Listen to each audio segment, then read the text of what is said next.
So hello guys, स्वागत है आपका एक और नई और इंटरेस्टिंग वीडियो में जिसमें हम बात करने वाले हैं निफ्टी बैंक निफ्टी एनालिसिस के बारे में। इसके अलावा best stock to trade for tomorrow. इसके अलावा हम लोग सबसे पहले बात करेंगे एफआईए डीआई डेटा के बारे में, देन हम लोग बात करेंगे ऑप्शन चेन एनालिसिस के बारे में। तो आप कंफ्यूज ना होइएगा, मैं आपको यहाँ पर बता देता हूँ कि ये वीडियो किस बारे में होने वाली है। तो सबसे पहले हम लोग बात करने वाले हैं एफआईए डीआई डेटा के बारे में। ठीक है, कि डेटा क्या बोलता है, ठीक है ना। सेकेंड बात करेंगे हम लोग किसके बारे में, सेकंड बात करेंगे ऑप्शन चेन के बारे में। ठीक है ना, सेकंड बात करेंगे हम ऑप्शन चेन डेटा एनालिसिस के बारे में। देन थर्ड जो हम लोग बात करेंगे वो हम लोग बात करेंगे वर्ल्ड मार्केट सेंटीमेंट के बारे में। ठीक है, इस वीडियो में।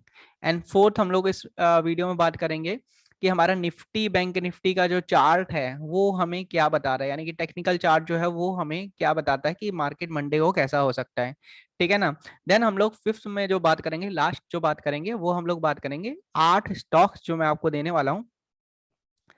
8 स्टॉक्स देने वाला हूँ जो कि best stock to trade for tomorrow होगा। इसमें 4 स्टॉक जो होंगे वो नेगेटिव साइड के लिए होंगे, 4 जो होंगे वो अप साइड के लिए होंगे। तो मार्केट सेंटीमेंट के अकॉर्डिंगली आप इन चारों में से या इन चारों में से किसी को भी सिलेक्ट करके अच्छा खासा ट्रेड जो है वो प्लान कर सकते हो कल के लिए। तो अगर आप डिटेल एनालिसिस चाहते हो आप इस वीडियो के साथ अंत तक बने रहेगा, बिकॉज कहीं ना कहीं एक पावर पैकेज वीडियो होने वाला है आपके लिए, एंड जो कि आपको कल मार्केट में ट्रेड करने के लिए हेल्प कर सकता है। सो अगर आपने यूट्यूब पे अभी तक हमें सब्सक्राइब नहीं किया तो यूट्यूब चैनल को आप सब्सक्राइब कर सकते हैं एंड बेल आइकन को प्रेस कर सकते हैं और ऑल पर प्रेस कर सकते हैं, ताकि फ्यूचर में कभी भी कोई भी वीडियो हम लेके आए तो उसका नोटिफिकेशन मिल सके आपको सबसे पहले। इसके अलावा अगर आप स्टॉक मार्केट से रिलेटेड न्यूज वगैरह और अपडेट पाना चाहते हैं टाइम टू टाइम, तो आप इंस्टाग्राम पे या फेसबुक पे हमारे पेज को जो है वो फॉलो कर सकते हैं, विशाल ट्रेडिंग अकेडमी करके सर्च कर सकते हैं। ठीक है, अभी डायरेक्टली हम लोग वीडियो को स्टार्ट करते हैं। तो जैसा कि आप देख सकते हैं यहाँ पर हमारे पास डेटा जो है वो अवेलेबल है। और अगर आप देखोगे तो हम लोग डायरेक्टली सबसे पहले समरी की बात करते हैं। आई होप, मैं ऐसा समझ रहा हूँ कि काफ़ी लोग वो ही होंगे जो हमारे पुराने वीडियो देखते हैं। तो ज़्यादा डिटेल में हमें जाने की ज़रूरत नहीं पड़ेगी, हम लोग थोड़ा सा ऊपर ऊपर से बात करेंगे आज, है ना। तो समरी की अगर हम लोग बात करें तो समरी में हमें क्या दिख रहा है, समरी में हमें ये दिख रहा है कि क्लाइंट जो है यानी कि जो रिटेल ट्रेडर है वो पूरे डेटा में यानी कि इंडेक्स फ्यूचर में, इंडेक्स पुट्स में, स्टॉक फ्यूचर में, स्टॉक कॉल में, स्टॉक पुट में, सभी डेटा में जो है वो बुलिश पोजीशंस बना के गए हैं लास्ट ट्रेडिंग सेशन में। जबकि अगर हम देखें तो इंडेक्स कॉल में उन्होंने कुछ कॉल जो है वो शॉर्ट की है, यानी कि लगभग अगर आप देखोगे तो 1,71,000 कॉल जो है वो शॉर्ट की है। ठीक है, वहीं अगर हम लोग डीआई की बात करें तो डीआई ने मतलब कि छोटी मोटी क्वांटिटी में ही सही, लेकिन ओवरऑल जो है वो नेगेटिव पोजीशंस बनाई है। अगर हम लोग एफआईआई की बात करें तो एफआईआई में भी अगर आप देखोगे तो ओवरऑल जो है वो नेगेटिव पोजीशंस ही है, लेकिन सिर्फ इंडेक्स कॉल जो है वो कुछ क्वांटिटी में जो है वो बाय करके गए हैं। इसके अलावा अगर हम लोग प्रो ट्रेडर की बात करें तो उनका भी जो डेटा है वो हमें मोस्टली नेगेटिव दिख रहा है, लेकिन इंडेक्स फ्यूचर में और इंडेक्स कॉल में थोड़ी सी पॉजिटिविटी दिखने को मिल रही है। तो ये हमारे पास जो है वो ओवरव्यू आया है अभी कि जो हमें दिख रहा है। ठीक है, इसके अलावा जस्ट वेट करना, ये क्या हो रहा है, what is this, just wait. Okay, so basically इसके अलावा ये जो डिटेल है इसमें आई थिंक मुझे जाने की ज़रूरत नहीं है, आप वीडियो पॉज करके एक बार डिटेल एनालिसिस कर सकते हैं। इसके अलावा मैं फेसबुक पेज पे या इंस्टाग्राम पेज पे भी इसका जो डेटा है वो अपलोड कर दूंगा, तो वहाँ से भी आप डाउनलोड कर सकते हैं, एनालिसिस कर सकते हैं। और फ्यूचर की वीडियो में हम डिटेल में जाएंगे, बट अभी के लिए हम लोग डायरेक्टली आगे बढ़ते हैं। ठीक है, एंड हम लोग बात कर लेते हैं इसके बाद कि ऑप्शन चेन डेटा हमें क्या कहता है। ठीक है, तो ऑप्शन चेन डेटा अगर निफ्टी की बात करें तो निफ्टी का डेटा जो है वो नेगेटिव ही दिखा रहा है, बिकॉज निफ्टी अभी चल रहा है 17,500 पे। और अगर आप देखोगे तो call writer versus put writer का अगर आप देखोगे रेशो है ना, तो वहां पर आपको साफ ही दिखेगा कि कॉल राइटिंग कहीं ना कहीं हैवी क्वांटिटी में हुई पड़ी है अभी एट द मनी में भी। ठीक है, सो अगर आप बैंक निफ्टी की बात करें तो बैंक निफ्टी में तो अगर आप देखेंगे तो इन द मनी जो कॉल है वहां पर भी राइटिंग हुई पड़ी है ना। जबकि अगर आप देखोगे तो 37,500 जो है वहां पर कुछ जो है वो पुट राइटर भी हैं, तो थोड़ा मोटा पुल बैक मिल सकता है, लेकिन ओवरऑल जो डेटा है वो ऑप्शन चेन का भी जो है हमें नेगेटिव दिख रहा है। ठीक है, इसके अलावा अब हम चलते हैं सीधा वर्ल्ड मार्केट पे, बिकॉज वर्ल्ड मार्केट का भी देखना जरूरी है। तो अगर हम लोग बात करें डाउजोन की, ठीक है, तो वन डे का चार्ट ओपन करता हूँ एंड मैं आपको दिखाने की कोशिश करता हूँ कि चल क्या रहा है आखिरकार। ठीक है, तो वन डे के चार्ट में अगर आप देखोगे तो डाउजोन यानी कि भाई यहाँ पर तो नेगेटिविटी अच्छी खासी दिख रही है, ठीक है। तो कल भी यहाँ पर नेगेटिविटी हो सकती है, तो कहीं ना कहीं यहाँ से संकेत अच्छे नहीं आ रहे हैं। अगर हम लोग नैस्डैक की बात करें तो नैस्डैक तो फुल्ली बेरिश दिख रहा है, मूड में है कि अगर फ्लैट ओपन होगा तो बहुत बुरा गिर सकता है, अच्छी खासी जगह भी है। अगर हम लोग S&P 500 की बात करें तो वहां पर भी वही चीज देखने को मिल रही है कि नेगेटिव दिख रहा है फुल्ली, और कल भी गिर सकता है, ठीक है, अनटिल एंड अनलेस कोई गैप अप ना हो जाए तो, ठीक है। और इसके अलावा हम लोग यूके मार्केट की बात करें तो वहां पर भी मार्केट जो है वो अभी टॉप पर चल रहा है, ठीक है। तो ब्रेकआउट करता है या वहीं से जो है वो नीचे की तरफ कंटिन्यू कर देता है, ये नहीं पता। तो कहीं ना कहीं ओवरऑल वर्ल्ड मार्केट सेंटीमेंट की बात करोगे अगर आप, तो आपको नेगेटिविटी ही दिख रही है, ठीक है ना। हालांकि डेक्स जो है वो थोड़ा सा पॉजिटिव मोमेंटम दिखा रहा है।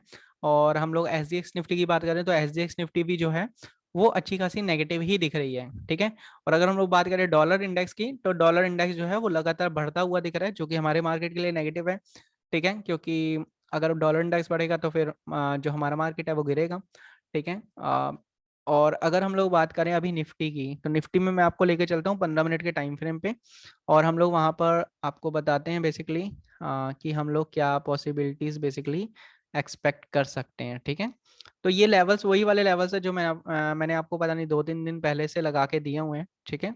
और मार्केट अभी उन्हीं लेवल्स को रिस्पेक्ट कर रहा है और उन्हीं लेवल के अकॉर्डिंगली वर्क कर रहा है अभी। तो आई होप जिन लोग भी इन लेवल्स को नोट करके ट्रेडिंग कर रहे होंगे तो कहीं ना कहीं उनको कुछ ना कुछ लर्निंग मिल रहा होगा या फिर कुछ ना कुछ अर्निंग भी मिल रहा होगा। आई डोंट नो आप किस तरह यूज कर रहे हैं और किस तरह वर्क कर रहे हैं, कितना कॉन्फिडेंस आप पे बिल्ट हुआ है। बट अभी की सिचुएशन क्या है, अभी की सिचुएशन ये है कि मार्केट अगर आप देखोगे तो निफ्टी जो है ना, निफ्टी लगातार जो है वो लोअर लो लोअर हाइस बना रहा है ना, एंड एक डाउन ट्रेंड में जहां पर ये ट्रेंड लाइन आ रही है ना। तो यहाँ पर हमें क्या दिख रहा है कि निफ्टी में 17,700 के से पहले तो लॉन्ग में जाना नहीं है, ठीक है ना, अगर हमें बड़ी क्वांटिटी में एंटर करना है तो, ठीक है। अगर छोटे मोटे में करना होगा तो वो तो बच्चे खेलते रहते हैं मार्केट में, ठीक है, तो वो उसके बारे में बात नहीं करेंगे, ठीक है। लेकिन इसके अलावा हमें क्या दिख रहा है कि अगर हम लोग बात करें 17,428 लेवल की, है ना, या फिर 17,428 से लेकर 17,400 का लेवल, तो ये एक इंपॉर्टेंट सपोर्ट है। अगर ये ब्रेक होता है तो अच्छा खासा फॉल जो है वो निफ्टी में आ सकता है, जो कि इसको 17,300 या 17,241 तक लेके जा सकता है ना। इवन कि उसके नीचे भी जा सकता है मार्केट, पर उसके बारे में बात नहीं करेंगे। जो इमीडिएट हमारा सपोर्ट लेवल है वो एक अच्छा खासा मतलब 100 पॉइंट या 120 पॉइंट का जो नीचे का डाउन साइड हमें देखने को मिल सकता है, अगर मार्केट फ्लैट ओपन होकर इसको ब्रेक करता है तो, ठीक है ना। लेकिन जैसे कि हमें दिख रहा है कि जो विदेशी मार्केट है वो नेगेटिव है, तो अगर मान लो कि यहाँ पर गैप डाउन ओपनिंग होती है, अगर मार्केट जो है वो गैप डाउन ओपन होता है तो क्या पॉसिबिलिटीज बन सकती हैं। तो गाइज अगर गैप डाउन होता है ना, तो बेस्ट पॉसिबिलिटी क्या होगी, अगर आप सेलिंग के लिए देखना चाहते हो, बेस्ट पॉसिबिलिटी ये होगी कि मार्केट ऊपर आए और यहाँ पर आपको एक नेगेटिव कैंडल दें, ठीक है, तो आप शॉर्टिंग ले जा सकते हो, प्रॉपर स्टॉप लॉस लगेगा आपका और टारगेट आपको अच्छा मिलेगा, ठीक है। और इसके अलावा और कोई पॉसिबिलिटीज होती है, जैसे कि मान लो पूरे डे की ही कैंडल मतलब नीचे ओपन होता है और सीधा ग्रीन बना देता है और ऊपर ऊपर आके कर जाता है, तो फिर आप इंटरडे पोजीशंस ले सकते हो according to price action. Otherwise कोई बड़ा टारगेट जो है वो प्लान नहीं करेंगे, बड़ी क्वांटिटी प्लान नहीं करेंगे, ठीक है ना। तो ये दो कंडीशन जो है वो हम लोग बना के चल सकते हैं कि अगर फ्लैट ओपन होगा तो भी शॉर्ट करेंगे, नीचे ब्रेक करेगा तो, और अगर मान लो गैप डाउन ओपन होता है तो ऊपर जब रीटेस्ट करने आएगा उसके बाद हम लोग शॉर्ट कर सकते हैं। ये तो प्लानिंग आप दिमाग में लेके चल सकते हो। और अगर आपको छोटा मोटा बाइंग करना होगा तो वो आप इंटरडे में देख सकते हो अकॉर्डिंग टू प्राइस एक्शन, ठीक है ना। अगर हम लोग बैंक निफ्टी की बात करें तो बैंक निफ्टी भी देखोगे अगर आप तो एक रेंज में है, और बैंक निफ्टी के जो है वो भी लेवल्स यहाँ पर अपडेटेड हैं, ठीक है, कि अगर मार्केट इन लेवल्स को ब्रेक करता है तो किन लेवल तक जा सकता है। जैसे कि आप देखोगे तो अगर मार्केट मान लो 37,333 का लेवल ब्रेक करता है ना, तो मार्केट के पास बहुत अच्छी स्पेस है नीचे तक जाने की, है ना। लेकिन आप ये टारगेट को एक बार में मत लीजिएगा, इसको आप 1 2 3 करके टारगेट ले सकते हैं, ठीक है। बट यस ये लेवल्स जो है वो आप अपनी स्क्रीन पे लगा के रख सकते हैं ताकि आपको बेनिफिट मिले इसका, ठीक है। बैंक निफ्टी में भी अगेन पॉजिटिविटी की अभी प्लानिंग नहीं है, बिकॉज देखो मार्केट अगर फ्लैट ओपन होता है और ऊपर जाने की कोशिश भी करता है तो जब तक ये लेवल ब्रेक नहीं करता तब तक बड़ी क्वांटिटी में तो हम एंटर कर नहीं सकते, उसके बाद भी यहाँ पे भी प्रॉब्लम है, यहाँ पर भी प्रॉब्लम है, ठीक है। तो छोटी मोटी मतलब प्राइस एक्शन के अकॉर्डिंगली बाइंग कर सकते हैं, बट कोई अगर बाइंग करनी होगी तो कम क्वांटिटी में करिएगा, सेलिंग करेंगे तो अच्छी क्वांटिटी में कर सकते हैं, ठीक है ना। फ्लैट ओपन होके इसको ब्रेक करेगा तो शॉर्ट कर सकते हैं। अगर गैप डाउन ओपन होके ऊपर आता है और रिजेक्शन फेस करता है तो भी इसको शॉर्टिंग के लिए देख सकते हैं, ठीक है। तो यही दो कंडीशन हम लोग लेके चलेंगे दोनों निफ्टी बैंक निफ्टी के लिए। अभी क्या है, अभी बात कर लेते हैं हम लोग स्टॉक्स के बारे में। जो मैंने आपको बताया था कि 8 स्टॉक मैं आपको देने वाला हूँ। 4 जो होंगे वो बाइंग के लिए होंगे, 4 जो होंगे वो सेलिंग के लिए होंगे, ठीक है। तो उसके लिए हम क्या करते हैं, उसके लिए हम यहाँ पे चलते हैं और फर्स्ट स्टॉक जो है वो है हमारा डीएलएफ लिमिटेड। डीएलएफ लिमिटेड को क्या करना है बेसिकली, डीएफ लिमिटेड को देखोगे अगर आप, तो जस्ट वेट करेगा, मैं आपको एक चीज एक्सप्लेन करता हूँ। अगर आप प्राइस एक्शन समझने की कोशिश करेंगे डीएलएफ में तो क्या हो रहा है ये देखोगे, अगर आप 1 डे का टाइम फ्रेम है ना, तो यहाँ पर अगर देखोगे high low high low high low, ठीक है, high low high low high low. तो यहाँ पर अगर आप देखोगे तो डबल टॉप कह सकते हो या फिर आप कह सकते हो लोअर हाई बन चुके हैं एंड लोअर लो भी बन चुका है ना।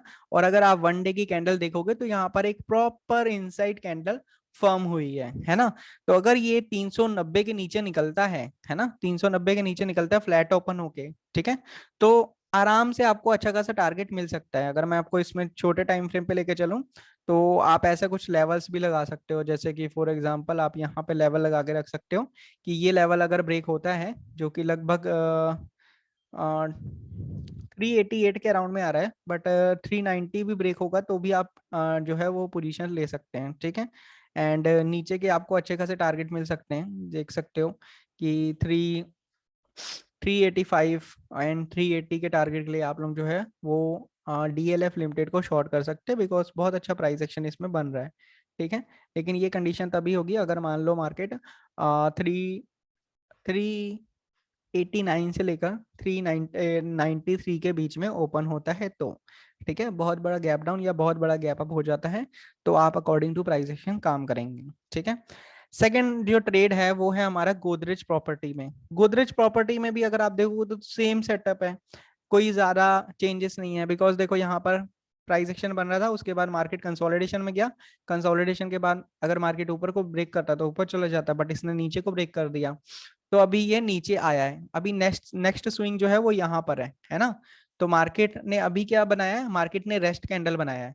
तो मार्केट अभी क्या करेगा, जैसे ही ये 1600 के नीचे निकलेगा तो मार्केट जाने में तो 1520 तक जा सकता है, लेकिन इंटरडे बेसिस पे आप लोग जो है इमीडिएटली आप जो है 1580 या 1560 तक के टारगेट के लिए इसको प्लान कर सकते हो। उसके बाद अगर आप करना चाहो तो ट्रेल करके एसएल और बड़े टारगेट के लिए भी जा सकते हो, ठीक है।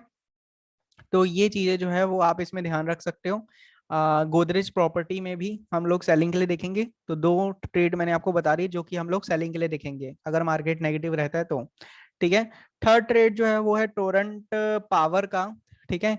यहाँ पर भी क्या है, यहाँ पर भी सेम सेटअप है, मतलब इतना ज्यादा मैं आपको बताना चाहूंगा ये वाला ज्यादा वो नहीं है, मतलब ज्यादा आपका स्ट्रॉन्ग कैंडिडेट नहीं होगा सेलिंग के लिए। इससे जो दो पहले दिए हैं वो ज्यादा स्ट्रॉन्ग कैंडिडेट होंगे, ठीक है ना। बट यस इसमें भी अगर आप देखोगे तो एक इनसाइड कैंडल फॉर्म हुआ है। तो अगर ये स्टॉक जो है वो फ्लैट ओपन होके 545 के आई थिंक नीचे निकलता है तो 540 और 538 के टारगेट के लिए आप लोग जो है इसको शॉर्टिंग के लिए देख सकते हो, ठीक है। बट यस इसमें रिवर्सल आने के चांसेस हैं एंड बड़ा फॉल भी देखने को मिल सकता है, बिकॉज यहाँ तक भी आ सकता है ये 36-35 तक भी, ठीक है। एंड फोर्थ स्टॉक की अगर हम लोग बात करें तो फोर्थ स्टॉक है हमारा टाटा पावर, ठीक है। टाटा पावर में भी अगर आप देखोगे तो प्रॉपर जो है यहाँ पर एक मोमेंटम हुआ था अपसाइड में, है ना। लेकिन अगर आप देखोगे तो उसके बाद इसने क्या किया, एक लो लगाया फिर हाई लगाया और अभी जो है वो लगभग लो को ब्रेक करने की कंडीशन में, यानी कि ये हाई था, ये हाई था, ये लो था और ये लो है ना। तो अगर मार्केट मान लो फ्लैट ओपन होता है और 200 आई थिंक 270 को ब्रेक करने की कोशिश करता है तो फिर जगह मार्केट के पास काफी अच्छी है नीचे आने की, मतलब 260 तक भी आ सकता है। बट आप 265 के टारगेट के लिए इसको शॉर्ट कर सकते हो, बिकॉज यहाँ पर एक ब्रेकआउट हुआ था टाटा पावर में, है ना। तो रीटेस्ट के लिए मार्केट नीचे तक आ सकता है फिर यहाँ से रिटर्न कर सकता है। तो यहाँ ये वाले टारगेट के लिए आप लोग जो है इसको शॉर्टिंग की पोजीशन इसमें बना सकते हो, ठीक है। अभी अगर हम लोग बात करें, हमारे सेलिंग के हमने 4 स्टॉक देख लिए हैं, ठीक है। अभी हम लोग अगर बात करें बाइंग के स्टॉक की, तो सबसे पहले नंबर पे है हमारे पास अपोलो हॉस्पिटल। अपोलो हॉस्पिटल क्यों है? क्योंकि अगर आप देखोगे तो यहाँ पर एक प्रॉपर डाउन ट्रेंड में था, ठीक है। उसके बाद यहाँ पर इसने डब्लू पैटर्न बनाया, या फिर आप डबल बॉटम कह सकते हो, ठीक है। उसके बाद देखोगे तो अगला रेजिस्टेंस कहाँ पे था? यहाँ पर था, है ना। और यहाँ पर इसने क्या बनाया? यहाँ पर इसने अगेन इनसाइड कैंडल बनाया, देन उसका ब्रेकआउट कर दिया, और ये वाला स्विंग जो है ये भी ब्रेक हो चुका है। तो अगर मार्केट मान लो फ्लैट ओपन होके 4750 को ऊपर निकलता है ना, तो आप इसमें जो है वो बाइंग की एंट्री बना सकते हो, आपको अच्छे खासे इसमें टारगेट मिल सकते हैं, ठीक है। बिकॉज इसके पास काफी स्पेस है ऊपर की, बहुत अच्छी स्पेस है ऊपर के लिए, है ना। तो इसमें आपको बाइंग के लिए अच्छे टारगेट मिल सकते हैं। अगर मार्केट बाइंग मतलब बुलिश रहता है तो आप इसको जो है वो अपनी वॉच लिस्ट में ऐड कर सकते हो बाइंग के लिए, ठीक है। सेकेंड स्टॉक जो है वो बाइंग के लिए हमारे पास है इन्फोसिस, इन्फी, ठीक है। ये बहुत अच्छा कैंडिडेट नहीं है, मैं आपको बता देता हूँ अगेन, बिकॉज यहाँ पर कोई भी बहुत ज्यादा बुलिश सिग्नल नहीं है। बस ये है कि यहाँ पर एक सपोर्ट था, सपोर्ट जोन है, और सपोर्ट जोन में इसने एक रिजेक्शन कैंडल बनाई and then second rejection candle बनाई, ठीक है। अभी ये स्टॉक जो है ये हमारी बाइंग लिस्ट में क्यों आया है, उसका रीजन मैं आपको बताता हूँ। छोटे टाइम फ्रेम पे चलते हैं, एंड छोटे टाइम फ्रेम पे चलने के बाद हम अगर देखते हैं तो यहाँ पर ये स्टॉक क्या कर रहा है, यहाँ पर ये स्टॉक जस्ट कंसोलिडेशन कर रहा है, ठीक है। और ये ऊपर के लेवल पे कंसोलिडेशन कर रहा है, आप देख रहे हो ये ऊपर के लेवल पे कंसोलिडेशन कर रहा है। तो अगर ये स्टॉक जो है इन्फी का स्टॉक 1755 के ऊपर में निकलता है, तो ये जो गैप फिलिंग है ना, ये जो गैप है ये गैप फिल करने के लिए जा सकता है। तो इसमें भी जो है एक बाइंग का ट्रेड बन सकता है, ठीक है। तो इसको भी आप अपनी वॉच लिस्ट में रख सकते हैं। अगर आपको लेवल्स मिलते हैं, बेस्ट लेवल्स पे मिलते हैं और बेस्ट रिस्क रिवॉर्ड दिखता है, तो आप इसको भी ट्रेडिंग के लिए इस्तेमाल कर सकते हैं, ठीक है। बट याद रखिएगा ये अग्रेसिव बायर्स के लिए है, ठीक है। कंजर्वेटिव सोच के हो तो आप पहले जो मैंने स्टॉक्स बताए हैं उनमें ट्राई करोगे, ठीक है। अभी बात करेंगे नेक्स्ट स्टॉक की। तो नेक्स्ट स्टॉक जो है वो है LNT, ठीक है। LNT मैंने निकाला यार, ये क्या सीन है, LNT था, ओके। आई थिंक यहाँ पे कुछ गलती है, बट LNT का भी अगर आप देखोगे तो LNT में भी हम लोग छोटे टाइम फ्रेम पे चलते हैं, 15 मिनट के टाइम फ्रेम पे। बट 15 मिनट के टाइम फ्रेम पे तो यहाँ पर स्टॉक जो है काफी अच्छा मोमेंटम कर चुका है, ओके। जस्ट वेट करना गाइस, यहाँ पर तो ये मोमेंटम कर चुका है। सो गाइस LNT में आपको क्या करना है, LNT में आपको ये करना है कि आपको वेट करना है। वेट किस चीज का करना है? अगर मान लो गैप डाउन होता है ना, और आपको इन लेवल के पास में कहीं पे मिल जाता है ऐसा, ठीक है, तो आपको बाइंग करना है। यानी कि LNT जो है वो पुल बैक ट्रेड है हमारा, कि पुल बैक लेगा तो ही इसमें एंट्री मिलेगी। हालांकि ऊपर जा सकता है, बट अगर फ्लैट ओपन होकर सीधा निकलता है तो जाने दीजिएगा, या फिर अगर आप ट्रेड करोगे तो कम क्वांटिटी में कीजिएगा। मोस्टली आपको वेट करना है कि ये पुल बैक ले स्टॉक, है ना, देन आप इसमें ट्रेड ले सकते हैं, ठीक है। नेक्स्ट स्टॉक जो है वो है हमारा ONGC। ONGC में भी अगर आप देखोगे तो बहुत अच्छा प्राइस एक्शन बन रहा है। अगर आप यहाँ पर मैं आपको दिखाऊं तो जस्ट वेट करना। जैसा कि आप देख सकते हो कि यहाँ पर एक हाई लगा था, है ना, देन मार्केट जो है था ऐसा आया, देन ये वाला हाई लगा था, यानी कि ये हाई था, फिर ये लोअर हाई था, है ना। देन मार्केट ने क्या किया, ये लो लगाया, देन ये लो लगाया। उसके बाद मार्केट ने क्या किया, जब हाई लगाया तो ये लगाया, यानी कि लोअर हाई लगाया, है ना।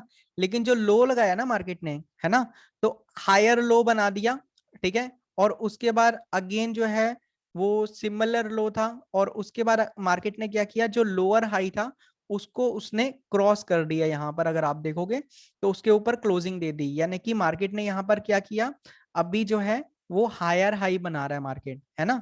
तो अगर मार्केट यहाँ से ऊपर क्लोजिंग दे दी है तो मार्केट जो है वो यहाँ तक आ सकता है गाइस, अगर आपको सही से दिख रहा हो। तो अगर मार्केट जो है वो 175 के ऊपर में निकलता है तो आपको यहाँ पर टारगेट तो 180 तक के हैं, ठीक है। बट आप उसको 176, 178 एंड देन 180 ऐसे करके जो है इसमें टारगेट बुक कर सकते हैं। सो ONGC भी जो है वो हमारा बेस्ट कैंडिडेट हो सकता है बाइंग के लिए। तो आई होप ये डिटेल्ड वीडियो आपको पसंद आएगा, एंड अगर आपका कोई सुझाव हो तो आप कमेंट में बता सकते हैं। इसके अलावा अगर आपने हमारे चैनल को सब्सक्राइब नहीं किया तो वो कर सकते हैं, और इंस्टाग्राम पे भी आप हमें फॉलो कर सकते हैं, फेसबुक पे भी फॉलो कर सकते हैं, अगर आप दोनों में से कहीं पर भी हैं तो। आई होप ये वीडियो आपको पसंद आएगा, वीडियो को लाइक करना मत भूलेगा। Thank you.